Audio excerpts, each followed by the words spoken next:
success so far. Absolutely, Dave, that's a great Huh? point. Tonight is a definite positive. What are you filming?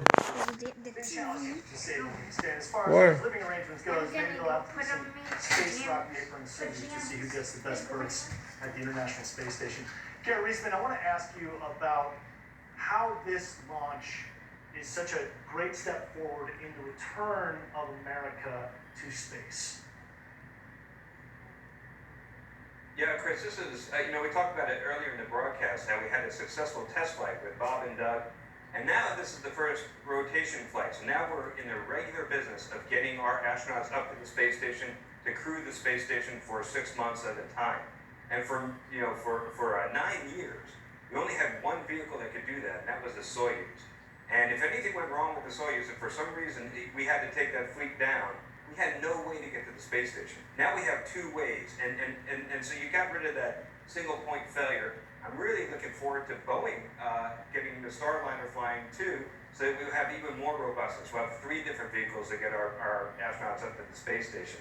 That is really critically important. We learned when the shuttle went down after Columbia, if we didn't have Soyuz available, we would have been in big trouble trying to keep the space station going. So this is a huge step forward.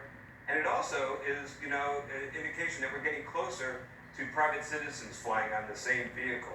And before you know it, we're going to have ordinary citizens. When I say ordinary citizens, I mean very, very wealthy ordinary citizens. But they're going to be having rides, and you're going to see private citizens flying on the same vehicle. That is certainly heavy stuff, Gary. Thank you for that insight. I'd like to bring in Leland and Peggy now, and I want you guys to talk about the emotional aspect of what the crew is going through right now, okay? The launch was successful. They are now on their way to the ISS. They've got a long time to contemplate. What sort of emotions are they going to be going through, Leland? Oh, they're going to be thinking about, the view, the sleeping, the work at hand to get the science done on the space station. But I think the thing that they really need to think about is when, after the technical thing that I did when I was up there, Peggy invited us over to the Russian segment to have this meal. And we were breaking bread with African American, Asian American, French, German, Russian, the first female commander, looking at the planet going around at 17,500 miles per hour.